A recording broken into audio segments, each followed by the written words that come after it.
अस्सलाम वालेकुम। Programme the reporters के साथ मैं हूं मारिया मेमन। चौधरी गुलाम हुसैन साहब लाहौर से हमारे साथ मौजूद हैं। आज की जो सबसे पहली स्टोरी है वो कल से जुड़ी हुई है और वो उस वीडियो क्लिप से जुड़ी हुई है जो मिफ्ता इस्माइल साहब ने एक तकरीब में खिताब करते हुए पेट्रोल की बढ़ती कीमतों के हवाले से एक मजाक किया। वो बड़ा टोन डेफ किस्म का ऑब्वियसली मजाक था, क्योंकि जो ऑडियंस थी उसमें से किसी ने भी उस मजाक के ऊपर ना वो हंसा ना रिस्पॉन्ड किया। बहरहाल उससे ये खबर जो निकली वो ये थी कि हुकूमत पेट्रोल की कीमतों में इजाफा करने जा रही है। आज हमने देखा कि मरीम नवाज शरीफ साहिबा ने उसके बाद एक ट्वीट किया है। पहले वो हम ट्वीट देखते हैं। फिर रियासत के मुखालिफ साजिश करने का इल्ज़ाम लगाया है ARY के ऊपर, और वो कहती हैं जी कि ARY की सहाफ़ती बेहिसी है, तहरीक इंसाफ का मीडिया सेल बन चुका है, दिन रात झूठ फैलाने में पेश है, अवाम के एहसासात और जज्बात से खेलने में ये माहिर है, और ये गलत बताया लोगों को कि पेट्रोल की कीमत में इजाफा होगा। ये बात दुरुस्त इससे साबित होती है कि इमरान खान को अवाम की कमज़ोरी से सियासत करना पसंद है। सो ये मरीम साहिबा ने रियासत मुखालिफ बयानिए का इल्ज़ाम लगा दिया है हमारे ऊपर। बहरहाल जी, कल कहा क्या था मिफ्ता इस्माइल साहब ने, वो मजाक किस तरह से किया था वो आप देख चुके हैं बेशुमार दफ़ा, लेकिन फिर हम आपको दोबारा दिखाते हैं। और इसके बाद जो खबर हुई, क्या वो रियासत मुखालिफ बयानिया है, ये हम फैसला आप पे छोड़ेंगे, लेकिन बहरहाल कहा क्या मिफ्ता साहब ने, ज़रा सुनिए। I see 3 or 4 people sitting in the third row who own planes. आपको थोड़ा थोड़ा पेट्रोल महंगा हो जाएगा, पेट्रोल महंगा हो जाएगा, पेट्रोल महंगा हो जाएगा, पेट्रोल महंगा हो जाएगा, but the rest of you will be okay.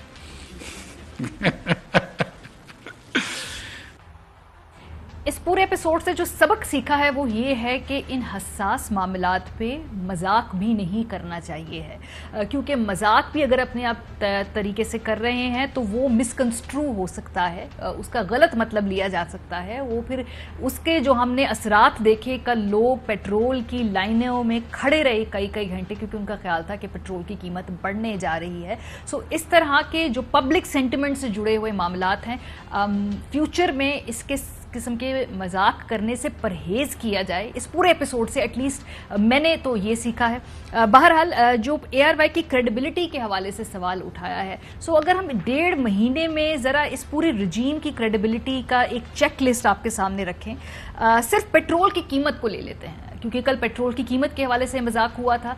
तो पेट्रोल की कीमत के ऊपर गुज़िश्ता 1.5 माह में कितनी दफ़ा बयानात बदले हैं, कितने मुख्तलिफ बयानात आए हैं एक ही हुकूमत के मुख्तलिफ तर्जुमानों की तरफ से, वो हम आपको दिखाते हैं। राना सनाउल्लाह साहब ने क्या बोला था, उन्होंने बड़ा क्लियरली आके बोला कि जी हम पेट्रोल, डीजल, आटा, घी इनकी कीमतें नहीं बढ़ाएंगे।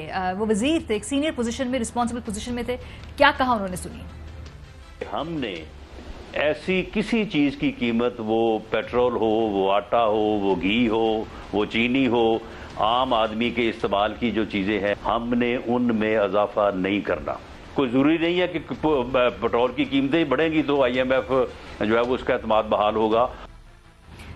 आते ही ये बयान दिया और फिर कोई 4 हफ्ते इसी चक्कर में कोई फैसले नहीं किए और बहुत सा कीमती वक्त गुजार दिया। गैर मुबादला जो था, नुकसान पहुंचा ना उन फैसले करने की वजह से। मिफ्ता इस्माइल साहब भी पहले बड़ा कैटेगोरिकली ये कह चुके थे कि जी पेट्रोल डीजल महंगा नहीं करेंगे, क्योंकि नवाज शरीफ ने और शहबाज शरीफ ने उन्हें मना किया कि जो शौकत तरीन साहब माहिदा करके गए IMF से, उसके हिसाब से 150 रुपया डीजल का बढ़ाना पड़ेगा और 100 रुपया पेट्रोल का बढ़ाना पड़ेगा। वो नहीं होगा, मैंने मना कर दिया।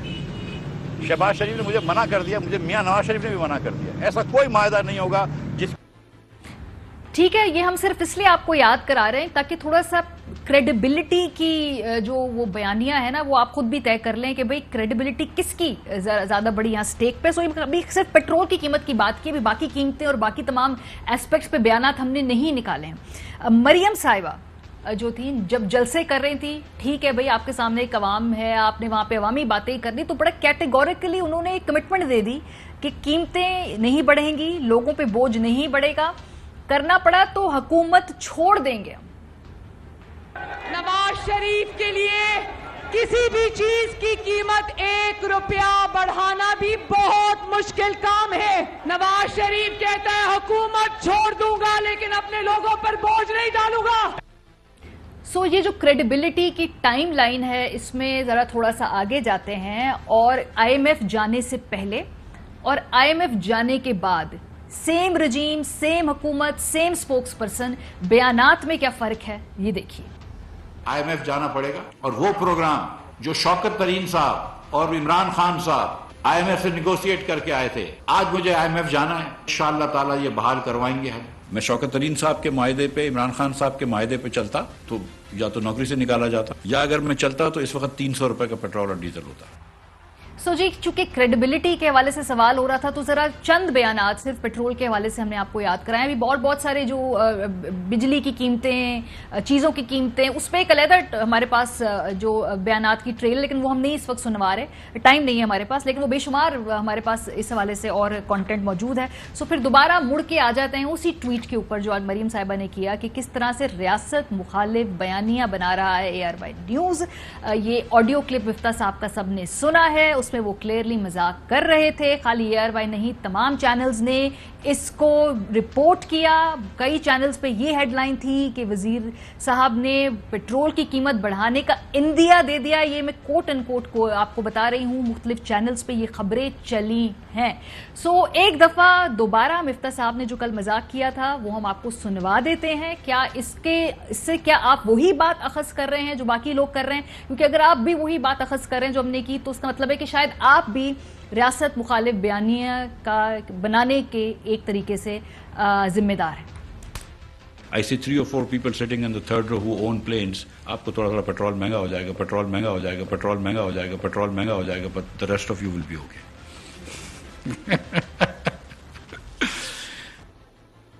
ठीक है जी। जो चौई साहब और शहबाज गिल साहब भी हमारे साथ मौजूद हैं। सर, कहना वो सिर्फ ये चाह रहे हैं कि ये पहली ट्वीट नहीं है और मुझे कभी यकीन है कि आखिरी ट्वीट भी नहीं होगी। ये जानबूझ के उन्होंने वो पर्ची भी पड़ी थी जलसे के अंदर बाकायदा। अगर वो एक नेचुरल ऑर्गेनिक बात होती तो वो पर्ची पढ़ने की जरूरत नहीं पड़ती उन्हें, वो उनके एक रवानी में वो बात करनी होती तो वो कर जाती। पूरी एक कैंपेन है और ये पहली दफा कौन सी रियासत के बयानिया, यानी आपका बयानिया कौन सी रियासत? सर, वो उन्होंने अपने आप को खुद रियासत के साथ अलाइन कर लिया है। वो रियासत हैं, रियासत वो खुद हैं। मतलब कि PMLN या उनकी रजीम के बारे में कोई बात करेंगे तो वो रियासत के मुखालिफ बात समझी जाएगी। ये वक्त भी आना था तो सर आ गया ना ये वक्त। अब वो रियासत और PMLN की हुकूमत ये एक तो वो सेम बात है। बयानात क्यों नहीं चलवाती आप? नवाज शरीफ और मरियम और इनके हवारी जो हैं उनके बयानात चलवा दें उनकी यादाश्त के लिए, क्योंकि कमजोर होती है इन लोगों की यादाश्त। तो ठीक है, ऐसा करते हैं। रियासत मुखालिफ जो बयानिया है ना, इस हवाले से जो बयानात अभी तक हमने देखे हैं जरा वो रिफ्रेश कर लेते हैं कि रियासत मुखालिफ बयानिया असल में होता क्या है। ये हम आपको सुनवा देते हैं, उसके बाद फिर कंपेयर करते हैं कि जी जो कल हमने रिपोर्ट किया उसमें और इस बयानिए में से कौन सा ऐसा है जो रियासत मुखालिफ है। हमने भी अफवाज पाकिस्तान पे तनकीद की है। स्टेट के ऊपर स्टेट, यानी कि स्टेट अबव स्टेट मत बनाओ। कोई लाइन क्रॉस हो रही थी तो उसकी निशानदेही की है। मुझे खुशी है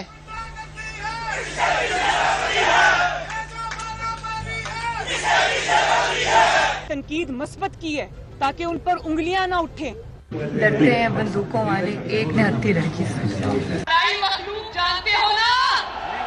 खलाई मखलूक ने जो स्क्रिप्ट लिखा था उसमें धरने थे, उसमें लॉकडाउन थे, उसमें डॉन लीग्स थी, उसमें साजिशें थी। सो जी, बहरहाल ये जो है फैसला हम आप पे छोड़ देते हैं। सो चौधरी साहब, अभी मसला ये कि ये पहली दफा नहीं, आखिरी दफा नहीं, आगे भी होगा। इसकी वजह है क्योंकि जैसे जैसे ऑपोजिशन को स्पेस मिलेगी टीवी के ऊपर, फिर जो देंगे उनके बयानियों को, उनको रिप्रेजेंट करते हैं उनकी जो सेंटिमेंट है ऐसे लोगों को, तो फिर इस तरह के और ट्वीट्स, इस तरह के और इल्जामात लगेंगे। नहीं, बात यह है कि एक आपने कई दफा सुना होगा कि वो माफ़ करना, मैंने इसलिए रात आपके खिलाफ गालियां दे दी क्योंकि मैं वो होश में नहीं था। भाई, जब आप होश में नहीं थे तो अपने आप को क्यों नहीं गालियां दी थी? अपना नुकसान क्यों नहीं किया था? इनका जो चूंकि अंदर इनके बैठा हुआ है, रियासती अदारों के खिलाफ इनके अंदर बहुत ज़्यादा नफरत और हकारत और उनके खिलाफ एक बयानिया ये पाल के बैठे हुए हैं over a period of time. जब इनका मुंह खुलता है जब इनको यानी मौका मिलता है ये फौज पर हमले करेंगे, उसकी क़यादत को डिस्क्रेडिट कराने की कोशिश करेंगे, पाकिस्तान की रियासती एजेंसियों के ऊपर हमलावर होंगे और दुश्मन के बयानिए को लेके चलेंगे और दुश्मन की टर्मिनोलॉजी भी इस्तेमाल करेंगे। वो जी इन घुसपैठियों को हम अंदर घुस के मारेंगे, एक ये भी इनका एक खास मखसूस बयान है जो कि वो इंडियन वाले इस्तेमाल करते हैं। फिर जो पाकिस्तान के लिए अच्छा वाक़या नहीं है माजी में, उसका हवाला बार बार देंगे। कभी 71 की बात करेंगे, कभी किसी बॉर्डर एरिया की करेंगे। कोई पाकिस्तानी जो अच्छी बातें हैं उनको छोड़ के जो मुल्क के दुश्मन हैं दूसरे मुल्कों के पाकिस्तान के बारे में वो मौक़िफ़ लेके ये लोग आते हैं और अनफॉर्चुनेटली बहुत सारे लोग जो हैं उनकी मेमोरी शॉर्ट है या वो यानी यमले जट बन जाते हैं, वो आई गई करके तो फिर उन्होंने गले लगा लेते। अभी आ गए शहबाज साहब, उनसे तो पूछे भी क्या कर रही है शहबाज साहब, क्या कर रहे हैं आप लोग आजकल? साहब ये पूछ रहे हैं भाई कि क्या सियासी तौर पे क्या कर रहे हैं। और ये बाय द वे ये जो इस तरह क्या ये इल्जाम वैसे हमारा हम पे आपका लगा है, ये जो ट्वीट में ये आपकी वजह से बदनाम हो रहे हैं हम गिल साहब ये आपके किए हुए काम जो है ना ये हमारे खाते में डाल रहे हैं लोग। साले पलड़े पे। बिस्मिल्लाहिर्रहमानिर्रहीम। बहुत शुक्रिया आपका। पहले तो मैं प्रोटेस्ट करूंगा चौधरी साहब से कि जट्टों पे पहले ही ज़रा बुरा वक्त है और चौधरी परवेज़ इलाही साहब के साथ क्या किया गया आप देख लें, मेरे साथ क्या करने की कोशिश की गई। तो जट्टों पे पहले ही बुरा वक्त चल रहा है, ऊपर से आप यमले जट की एग्जांपल दे रहे हैं तो ज़रा हर बुरी एग्जांपल आजकल हमारे साथ लिंक की जाती है तो वो ना करें। ये तो पहली तो मेरी दरख्वास्त ये है। दूसरी बात, आप मरियम सफदर साहबा की बात बता रही हैं तो वो आदतन झूठी हैं, वो जानबूझ के झूठ नहीं बोलती, उनके ऊपर आपको गुस्सा नहीं करना चाहिए।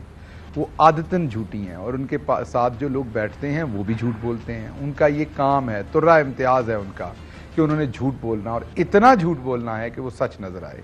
आपने ये जो तमाम स्टेटमेंट सुनाई हैं, मिफ्ता इस्माइल हों, राना सनाउल्लाह हों, आप शहबाज शरीफ हों, मरियम सफदर हों, आप देखें कितने पाँव बांध के कॉन्फिडेंस के साथ ये झूठ बोल रहे थे। मैंने कहा, चीख चीख के कह रहे थे कि हमने 1 रुपया नहीं बढ़ानी कीमत, और अब पता चला है मज़ीद बढ़ा रहे हैं, उसके बाद मज़ीद हमारे दौरे इक़्तिदार में इमरान खान की पूरी हुकूमत के अंदर 6 रुपये से ज़्यादा, वो भी वजह ये थी कि इन्होंने महंगे बिजली घर लगाए थे, मजबूरन हमें बढ़ानी पड़ी इनकी की हुई करतूत की वजह से, लेकिन 6 रुपये बिजली बढ़ाई सारे दौरे इक़्तिदार में। इन्होंने अपने पहले 50 दिन के अंदर 14 रुपये फी यूनिट बिजली जो है वो बढ़ा दी है। पेट्रोल आप देख लें, हम 10 रुपये सस्ता करके गए थे इसी सारे में और इन्होंने 60 रुपये बढ़ा दिया, ऊपर मजीद बढ़ाने की कोशिश कर रहे हैं। हमने पाकिस्तान में आईटी की तरवीज करने के लिए, आईटी के एनवायरनमेंट को बेहतर करने के लिए उसे टैक्स फ्री किया था। ये आईटी के ऊपर, सोशल मीडिया की इनकम के ऊपर, उसके ऊपर टैक्स लगा रहे हैं। अब होगा क्या, जो लोग भी काम करेंगे बाहर वो अपना पैसा बाहर रखना शुरू कर देंगे, पाकिस्तान नहीं लाएंगे। आपके सामने आपके रिजर्व्स किधर चले गए, उस पर ब्लूमबर्ग की रिपोर्ट आ चुकी है, मूडीज़ की रेटिंग आ चुकी, आपके सामने क्या हो चुका पाकिस्तान का। वापडा की रेटिंग नेगेटिव हो गई, जिसकी वजह से आइंदा लोन नहीं मिलेंगे, डैम नहीं मिलेंगे, पाकिस्तान महंगी बिजली बनाएगा। कल शहबाज शरीफ कह रहे थे कि इस मुल्क के साथ ज्यादती ये हुई कि जब लोकल कोयला मौजूद था तो इंटरनेशनल इंपोर्टेड कोयले के ऊपर प्लांट लगाए गए। बड़े बेशरम आदमी है ये बड़े ही बेशरम आदमी है। ये खुद देखें, ये खुद अपने हाथों से ये प्लांट लगा के गए थे और फखर से सीना पीट पीट के उसकी ये मुबारकबाद लेते थे। साहिवाल जो इंपोर्टेड कोयले के ऊपर प्लांट लगाया हुआ है वो किसी और ने नहीं, शहबाज शरीफ ने लगाया हुआ है। इनके बेटे ने उसमें किकबैक्स ली हुई हैं, किसी और ने नहीं ली हुई। आपको पता है 32 रुपए फी यूनिट उसकी पैदावार आ रही है, 14 रुपए आगे जो 32 रुपए फी यूनिट उसकी जो है वो पैदावार इस टाइम आ रही है। तो कीमतें तो बढ़नी है। आप देखेंगे कि ये और इन्होंने कीमतें बढ़ानी है, क्योंकि अब ये और मुआहदे भी करेंगे इसी तरह के, क्योंकि बेटा बैठना शुरू हो गया हर जगह के ऊपर। ये वही खानदान है जिनकी लंदन तो क्या पाकिस्तान में कोई प्रॉपर्टी नहीं थी। ये वही खानदान है जिनके चपड़ासियों के अकाउंट से 4-4 अरब रुपए निकलते हैं। ये वही खानदान है जिनके दामाद जो हैं वो ऐसा प्लाजा जिसके अंदर 6 से ऊपर फ्लोर ही नहीं, उसका 11वां फ्लोर जो है वो किराए पे दे देते हैं, और वो फ्लोर जिसका वजूद ही नहीं होता उसका किराया कहीं से सरकारी पैसों से चल रहा है। ये वही खानदान है जो ज़ल्ज़ला ज़दगान की पैसे खा गए थे और ऐलान कर दिया कि लंदन में हम उस सहाफ़ी के खिलाफ मुकदमा जीत गए हैं। अभी तक वो मुकदमा चल रहा है और सहाफ़ी को ये जवाब नहीं दे रहे। तो ये झूठे लोग हैं, लेकिन हम बड़े खुश हैं, मैं ज़ाती तौर पर, एक चीज में बड़ा उदास हूं जो मुल्क के साथ हो रहा है, लेकिन एक चीज में बड़ा खुश हूं। मेरे बुजुर्ग हैं चौधरी साहब, आप भी मेरी कुलीग हैं, आप लोगों ने जो हमारी कुट चढ़ाई हुई थी 4 साल, जो आप लोगों ने हमें हैबत खान बना के पेश किया हुआ था, ऐसे लगता था कि यजीद के करीब करीब हम हैं, जो दिन रात हमारी ठुकाई करते थे आप लोग। अब आप सब वो जो जैसे कुक्कड़ बांगे देता ना, आप सब की मतलब पूरी कौम की इंक्लूडिंग मी, इन्होंने 60 दिन में बांगे निकाल दी। आपको पता नहीं लगता था कि ये कोई इब्राहिम लिंकन है या कोई जॉर्ज वाशिंगटन है, ये कौन लोग हैं? ये चोर थे, ये 3rd क्लास परले दर्जे के चोर थे, इधर के आजमाए हुए थे, ठग थे, ये छोटी मोटी हेरा फेरी करने वाले। गलत इस कौम की गलत फहमी जज्बाती अंदाज में इन्होंने इन्हें यहाँ तक पहुंचा दिया। ये 2013 और अब 18 तक आपके साथ क्या करके गए थे? ये क्या इन्होंने मिफ्ता इस्माइल ने खुद नहीं कहा था? ये नहीं बताया आपके सहाफियों ने, सीनियर सहाफियों ने ये नहीं कहा? क्या इमरान रियाज खान ने ये नहीं कहा कि आर्मी चीफ ने खुद बताया था इमरान रियाज खान को कि आर्मी चीफ को मिफ्ता इस्माइल ने कहा था कि हमने इतनी तबाही कर दी है मईशत की कि जो अगली हुकूमत आएगी वो बच नहीं सकेगी। जो चेयरमैन ज्वाइंट थे पिछले, जो रिटायर्ड हो गए हुए हैं, उन्होंने इमरान खान को खुद बताया था, उन्होंने इमरान खान को खुद बताया था कि मुझे शायद खाकान अब्बासी ने बताया कि अगर अगली हुकूमत में 2018 की बात कर रहा हूं, 18 से पहले अगली हुकूमत हमारी हुई या किसी और की भी, तबाही होगी हुई है माइशत की, कुछ नहीं हो सकेगा। इमरान खान ने दिन रात इतनी सख्त मेहनत की, इतनी सख्त मेहनत की। ये चौधरी साहब मिलने आते थे, ये भी तबर्रा ही पढ़ते थे वहां। चौधरी साहब तो पंजाब से नहीं, चौधरी साहब पंजाब से बहुत नाराज थे, नहीं पंजाब से बहुत नाराज थे, वो वज़ीर आला पंजाब के हर चीज पे, हर चीज पे आप लोग नाराज थे। आप भी नाराजगी होती थी 11 बजे रात को जो आपका प्रोग्राम होता था, 10 बजे जो आपका प्रोग्राम होता था 11 बजे, आप सब। लेकिन आप गलत नहीं थे, आप सारे मुहब्बे वतन है, वी अंडरस्टैंड। आप इससे भी बेहतर चाहते थे, आप पाकिस्तान के साथ इससे भी बेहतर सलूक चाहते थे, लेकिन हम आपको एक्सप्लेन करते थे कि इन लोगों ने बहुत गंद डाला है। हम हाथों की दी हुई जो गिरे हैं, जड़ियां गंडा हथा नाल दित्तियां ने, सानू दंदा नाल खोलनियां पै रही ने। आप दोबारा इन चोरों को ले आए, ये दोबारा गिरा दे रहे हैं, ये फिर गंडा मन रहे हैं। अच्छा, पता नहीं अगली दफा हमारे साथ क्या कल हमारे साथ शौकत तरीन साहब थे। मैं ये इसी रिजर्व्स वाली बात पे आने लगी। कल शौकत तरीन साहब हमारे शो पे थे।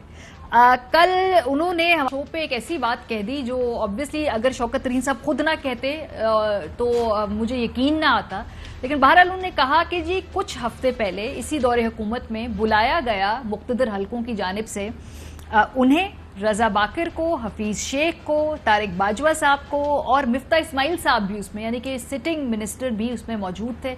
बुलाकर क्या कहा गया, जवाबन उन्होंने क्या कहा, जरा सुनिए। मुझे बुलाया गया था, उसमें हफीज शेख साहब भी थे, मिफ्ता साहब भी थे और हमारे तारिक बाजवा साहब भी थे और रजा बाकर साहब भी थे। और ये गुफ्तगू हुई थी कि इस वक्त IMF की जो हमारे वो हैं डिस्कशंस काफ़ी क्रिटिकल हैं मुल्क के लिए, तो हम सब मिलके एक यूनाइटेड फेस बनाएं और IMF के साथ गुफ्तगू करें।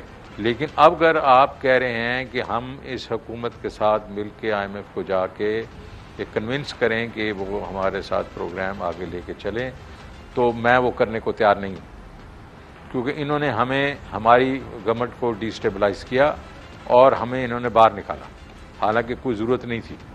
तो अगर आप ये इंटरम गवर्नमेंट लेके आते हैं तो हम इंटरम गवर्नमेंट के साथ ताउन करने को तैयार हैं। हमारे पास तो नून लीग के लोग नहीं आते, वरना हम जरूर उनसे पूछ लेते, इस खबर की तस्दीक या तरदीद करा देते। ना मुक्तदर हलकों की तरफ से इसकी कोई तस्दीक या तरदीद हुई है। शौकत तरीन साहब इतनी रिस्पॉन्सिबिलिटी से बात कह रहे हैं, तो हम उनकी बात पे यकीन करेंगे कि ये मीटिंग जरूर हुई होगी। तो सवाल ये पैदा होता है कि अभी आपने एक पिछले जो हुकूमत निकाली जिसमें जो मुआशी टीम है उसको लीड करे शौकत तरीन साहब, अगर वो उतना ही बुरा काम कर रही थी तो फिर नए सेटअप में क्यों उनसे इस वक्त कंसल्टेशन की जा रही है? Question number 1। क्वेश्चन नंबर 2, क्या इस वक्त वजारतें जो ये खजाना है इसको चला कौन रहा है? क्योंकि अगर बैठ के कोई तमाम लोगों के साथ एक कंसल्टेशन से टीम बना रहा है जिसमें सिटिंग मिनिस्टर भी हैं, तो क्या सिटिंग मिनिस्टर जो हैं वो कंप्लीटली एम्पावर्ड हैं या नहीं हैं, या और लोग भी फैसला साजी के अंदर इस वक्त मौजूद है? ये बहुत सवालात है जो इस नुक्ते पे आते हैं। सो चौधरी साहब, कौन चला रहा है सर वजारतें खजाना इस वक्त? नहीं, वहाँ तो पता ही नहीं चलता खजाना उन्होंने क्या चलाना है। जब से ये गवर्नमेंट आई है, आज दो महीने होने वाले हैं, एक आध दिन कम है, तो इनकी कोई, मैंने कहा बार बार पूछता हूँ कि कोई कारकर्दगी, कोई प्रोग्राम, कोई एजेंडा, कोई आगे पीछे या तो दौरों पर जा रहे हैं या इनको दौरे पड़ रहे हैं, सरकारी रिकॉर्ड जो है तल्फ करके उसको वहाँ से जो अफसर हैं उनको या मौत के मुंह में फेंक दो या उनके दौरे पड़े अस्पतालों में चले जाएं, उनको इधर उधर तितर बितर कर दो। इनके 2 पॉइंट एजेंडा है। और तीसरा, इंतजामिया और पुलिस पर अपने गमाश्ते और मोहरे जो है मुसल्लत कर दो ताकि अगले जो इलेक्शन है उससे पहले जितनी भी रिशफलिंग हो उस वक्त हमारी पुलिस और इंतजामिया बैठी हो ताकि हम इलेक्शन में और धांधली कर सके। लेकिन एक तो अब वैसे लोगों को पता नहीं है कि धांधली उस सतह की अब करना नामुमकिन है। मसला आप 1 लाख वोटों से जीत रही हैं तो मेरे 50,000 है तो मैं किस तरह जीत जाऊंगा। चौधरी साहब, जहां मार्जिन कम होता है ना वहीं ऊपर नीचे कर सकते हैं। ये नहीं हो सकता कि जी आप 5वें नंबर के कैंडिडेट को उठा के जिता दें। ये बहुत ही कम, ये इसकी ना होने के बराबर इसका चांस है। ये तो बड़े जो कम फर्क है जहाँ पे 19-20 का, वहां पे आप कर सकते हैं सारे काम। ये मारिया मैं बोल सकता हूँ? जी जी जी गिल साहब, ये अभी इक्तिसादी सर्वे की रिपोर्ट आई है, इन्होंने दी है, अभी इनकी हुकूमत में आई है, इनकी तरफ से आई है। इन्होंने कहा है कि माशी तरक्की का जो हदफ था, जो हमने ही जारी बात उस टाइम किया था, हमारी हुकूमत ने 4.8% था, अब ये अपने मुंह से मान रहे हैं कि 6% तरक्की की शरह रही है। उसके बाद ये कह रहे हैं कि जो ज़राअत का शोबा है जिसमें नून लीग के ज़माने में 0.6% ग्रोथ हुई थी और पीपल्स पार्टी के ज़माने में 1.1% ग्रोथ हुई थी, उसमें पीटीआई के ज़माने में ये जो हमारा साल था इसमें 4.4% हमारी जो है वो ग्रोथ हुई है। सनती शोबे में तकरीबन 7.2। ये लोग कह रहे हैं, मैं नहीं कह रहा, ये लोग अब ये बता रहे हैं कि इमरान खान क्या अच्छा करके गया है। सनती शोबे में 7.2%, सर्विसेज में 6.2%, बड़ी सनतों में लार्ज स्केल मैन्युफैक्चरिंग के अंदर 10.5%, बिजली की पैदावार और तकसीम में 7.9% और मवासलात और ट्रांसपोर्ट में 5.4%। फी कस आमदन जो है वो 2,46,000 रुपए रही। 11 माह में रिकॉर्ड बरामदात हुई। हम आपको कहते थे ना 30 अरब पे आपको लेके जाएंगे, 11 महीने में 29 अरब डॉलर हो गए। मैंने बार बार आपको कहा था, हमारी पूरी टीम ने कहा था कि 30 अरब डॉलर करेंगे, ये 25 से 22 पे लेके गए थे पीछे। ये आज जो खुरम दस्तगीर है, ये वाहिद पाकिस्तान का ये वजीर है जिसके जमाने में आपकी एक्सपोर्ट नीचे गई थी। ये 25 से 22 पे ले गए थे। हम इसको 11 महीने में 29 महीने, अगर हमें इमरान खान होता, स्टेबिलिटी होती, तो ये 32 अरब से ऊपर हम आपको एक्सपोर्ट लेके जाके देते। 29 अरब ये मान रहे हैं 11 महीने की, जिसका मतलब है कि ये 31-32 अरब पे साल की होगी। तालीमी शोबा में 8.7% ग्रोथ हुई। इसके साथ साथ 140 अरब का जो इन्होंने इंपोर्टेड कोयले का जो प्लांट लगाया, जो मैं आपको बता रहा था, जो कल खुद अपने मुंह से मान रहा था, 140 अरब रुपए का सालाना नुकसान करता है वो एक। ये ठग थे, चोर थे, थर्ड क्लास किस्म के। वो एक ब्यूरोक्रेट है, मैं उनका नाम नहीं लेता, वो बदकिस्मती से वो हमारी हुकूमत में भी वही रहा। उसने ये सारा शहबाज शरीफ का इमेज बनाया था पैसे वैसे लगा के पंजाब में। चले, मैं ब्रेक लेके आती हूं, मुझे पता है तो वो जो स्पीडोमीटर बनाया हुआ था ना, वो यहाँ पर आया, बड़े पर्दे पे जब आया तो पिक्सल फट गए। एक सूबा चलाना, विफाक तो चलाना, जमीन आसमान का फर्क है। उसमें ब्यूरोक्रेसी डिफरेंट तरीके से पेश आए जाते हैं, विफाक में होते हैं। पंजाब के अंदर मुकम्मल तौर पे आप शहबाज साहब वहाँ कोई 2 दर्जन के करीब वजारतें खुद रखा करते थे, यहाँ पे नहीं है। इधर कोई वजारतों का एक जाल है जिससे कोऑर्डिनेट करना है, फिर आपने गैर मुल्की पॉलिसी डिसीजंस लेने हैं। तो ये विफाक चलाना बड़ा मुश्किल है, खास तौर पे जब इतने ज्यादा इत्तेहादियों के साथ एक कॉम्प्रोमाइज सा सेटअप हो। ब्रेक से वापस आएंगे तो ये हम फिर इस पे बात करेंगे कि मुआशी इस्तेकाम, सियासी इस्तेकाम, ये तो सबको समझ में आती है कि दोनों का बड़ा क्लोज लिंक है। तो फिर ये समझ में क्यों नहीं आई जब ये पूरी मामला चल रहा था तहरीके अदम एतमाद का। ब्रेक के बाद से बात करेंगे, हमारे साथ रहिए। सियासी इस्तेकाम हर वजीर आजम की ख्वाहिश होती है। जो आज सियासी इस्तेकाम मांग रहे हैं वो कल जो हुकूमत थी उसको गैर मुस्तहकम करने में मरकजी किरदार अदा कर रहे थे। शहबाज शरीफ साहब ने ये बात रिसेंटली की कि किस तरह मुआशी इस्तेकाम का डायरेक्टली ताल्लुक है सियासी इस्तेकाम से। क्या कहना था, जरा सुनिए।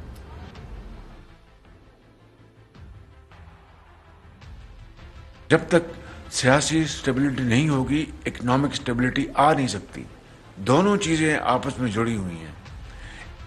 सो ये कोई रॉकेट साइंस नहीं है, ये बच्चे बच्चे को पता है कि भाई सियासत और मईशत जो है उसका बड़ा गहरा ताल्लुक है, स्टेबिलिटी होती है। यही बात चंद माह पहले साबिक वजीर आजम इमरान खान साहब कहा करते थे कि भाई मैंने मुख्तदिर हलकों को कहा कि मईशत और सियासत का बड़ा गहरा ताल्लुक है। क्या कहा खान साहब ने, सुने? मैंने आपको बताया था तब कि हमारे जिधर माशी हालात खड़े हैं, इसमें अगर ये जो साजिश जो मैं सुन रहा हूँ हो रही है, अगर ये कामयाब हो गई तो हमारे मुल्क की माइशत को बहुत नुकसान होगा। मैंने शौकत तरीन हमारे फाइनेंस मिनिस्टर को भी कहा कि उनको आगाह करो कि ठीक है न्यूट्रल बड़ी अच्छी चीज है, लेकिन मुल्क की सालमियत भी बड़ी जरूरी है। और फिर शौकत तरीन साहब ने सेनेट में बाकायदा खड़े होकर ये कहा कि मैं गया था, मैंने एक ब्रीफिंग दी थी, प्रेजेंटेशन दी थी और समझाया था कि मईशत का सियासी इस्तेकाम से कितना गहरा ताल्लुक है। मैं एक मोतबर शख्सियत के पास गया था और मैंने उनको कहा था मार्च के बीच में, और मैंने कहा था कि ये इकॉनमी जो है ये बढ़ रही है, अच्छी हो रही है, लेकिन कंटिन्यूटी चाहिए। आप कंटिन्यूटी नहीं देंगे तो ये बिखर जाएगी। और मेरी वो प्रोफेसी बिल्कुल सही साबित हुई है। आप देखेंगे कि इकॉनमी जो है is in a tail spin now. अब शहबाज शरीफ साहब कह रहे हैं कि जी मीसाके मईशत होना चाहिए है, हुकूमत को एक तसलसल के नतीजे में अपनी मुद्दत कंप्लीट करने देनी चाहिए है और फिर इलेक्शन होना चाहिए। मैंने कहा आज फिर at the cost of reputation मैं ये कह रहा हूं कि चार्टर ऑफ इकोनॉमी आए, बैठे, इसके ऊपर एक फैसला कर लें, तमाम स्टेक होल्डर्स इसके ऊपर बैठे, चाहे एक पार्टी आए अपना टेन्योर पूरा करे और फिर इलेक्शन हो और फिर अवाम जिसको भी मौका दें, वो जो गोल्स हैं उनको कोई चेंज ना कर सके। जी गिल साहब, 2 महीने पहले आप ये बात कर रहे थे कि भाई सियासी इस्तेकाम हमें चाहिए। अब शहबाज साहब कह रहे हैं कि हमें सियासी इस्तेकाम रहने दें ताकि हम मईशत को संभालें। तो वो अब सियासी इस्तेकाम वो भी चाहते हैं जो उनके मुताबिक बार बार आप गैर मुस्तहकम कर रहे हैं हुकूमत को। देखिए मारिया, दो मैंने बातें कोई सवाल करने हैं। हम क्योंकि जी चौधरी साहब, इसके बाद आपका सवाल। इमीडिएट हम क्योंकि कई दफा जज्बाती कौम है तो बातों में आ जाते हैं। जैसे मैंने आपको कहा, यहाँ चौधरी साहब तशरीफ रखते हैं। ये बात शौकत तरीन साहब की बिल्कुल दुरुस्त है कि वो गए थे, उन्होंने मुझे भी ये बात बताई थी, बाकी लीडरशिप को जारी बात सबको, और खान साहब को पता है ये बात। और उन्होंने वहाँ बड़ा वाजे कहा कि हम इनके गंदे कामों का वजन हम नहीं उठाएंगे, हम आवाम से सच बोलेंगे। एक रिक्वेस्ट ये भी थी कि इन पे तनकीद ना की जाए, आवाम को बताई ना जाए इनकी करतूत, क्योंकि बताया जाएगा तो फिर इनके लिए मजीद मुश्किल हो जाएगा। ये IMF से शायद कोई धोखेबाजी ना कर सकें, कोई उनके साथ बातचीत ना। तो हमने बड़ा क्लियर वहाँ पर एक स्टांस रखा। शौकत तरीन साहब का बड़ा क्लियर स्टांस था कि हम अपनी आवाम से झूठ नहीं बोलेंगे। हमने ना अपनी हुकूमत के दौरान बोला था, ना हमने किसी सूरत अब बोलेंगे। ये सही काम करेंगे हम आवाम को बताएंगे सही काम किया, ये गंदे काम करेंगे हम आवाम को बताएंगे। तो बात यह है कि शौकत तरीन साहब ने बिल्कुल मुक्तदर हलकों को ये कहा था, और ये प्राइम मिनिस्टर साहब ने भी मुक्तदर हलकों को ये कहा था और बार बार कहा था। और उसको छोड़ के यहाँ स्क्रीन पे दिल पे हाथ रख के चौधरी साहब बताएं कि क्या 4 से 5 महीनों से ये बात मैं चौधरी साहब को नहीं कह रहा था, चौधरी साहब का सवाल मैं नहीं कह रहा था कि किस तरफ को हो रहा है। ये मैं सवाल पूछ लेता हूं, चौधरी साहब जवाब दें कि 4 से 5 महीनों से मैं चौधरी साहब को नहीं कह रहा था कि मुल्क को गलत साइड पे धकेला जा रहा है, इमरान खान के खिलाफ साजिश की जा रही है और उस साजिश में तबाही इस मुल्क की और गरीब आदमी की होनी है। पूछे सामने बैठे, मैंने 5 महीने हुकूमत खत्म होने से 5 महीने पहले से मैंने ये बात बता देना, ये पूछिए सामने बैठे। अच्छा मैं तो बता ही देता हूं लेकिन ये 4 चीजों के जवाब दे दें। अब आपको लॉन्ग मार्च या अमन एहतजाज करना पड़ेगा, या आपको अश्योर कर दिया गया है कि बजट के पास होने के बाद असम्बली तोड़ के इलेक्शन कराए जाएंगे।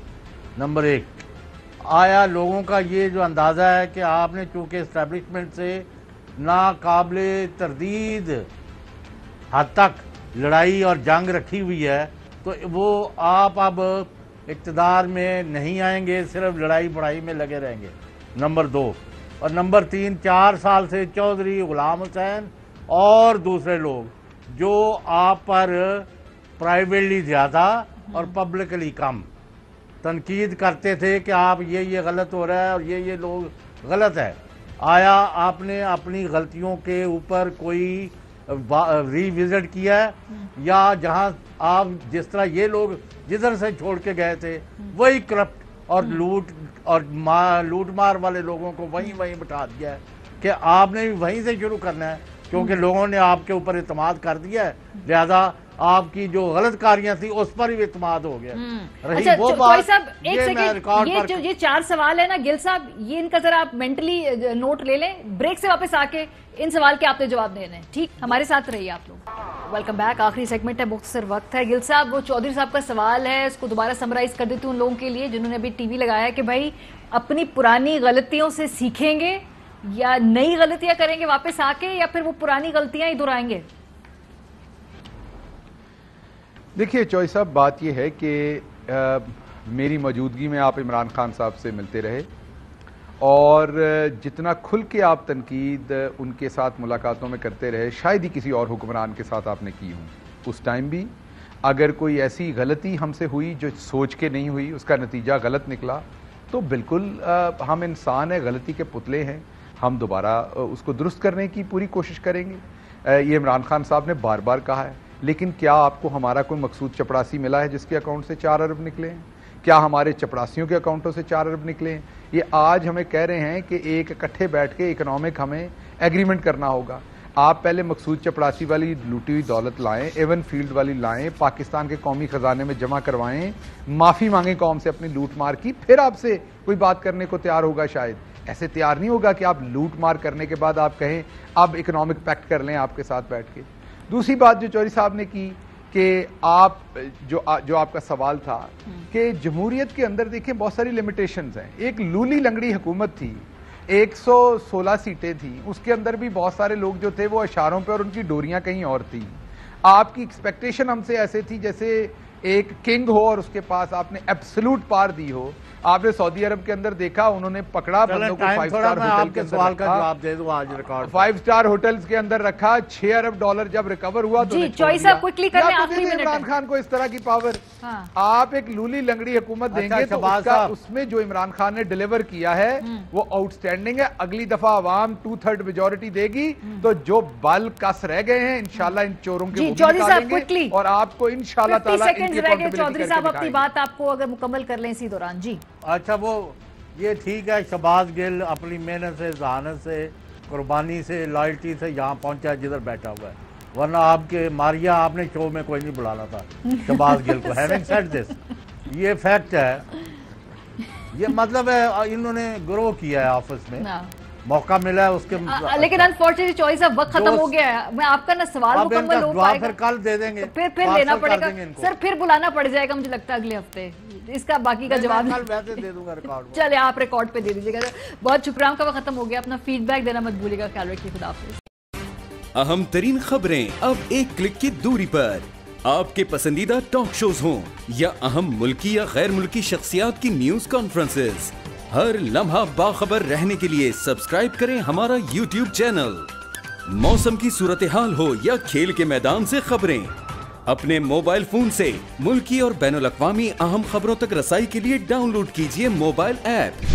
बावसूख ज़राए से मुसद्दिका खबरों, तज्ज़ियों और तबसरों से मुस्तफीद होने के लिए विजिट कीजिए पाकिस्तान की सबसे बड़ी न्यूज वेबसाइट www.arYnews.tv। इन सब के अलावा पाकिस्तान का सबसे बड़ा फेसबुक पेज हो, सबसे बड़ा न्यूज इंस्टाग्राम अकाउंट या फिर ट्विटर, ARY न्यूज पहुंचा रहा है खबरें सबसे पहले आप तक, ताकि आप रहें हर लम्हा बाखबर।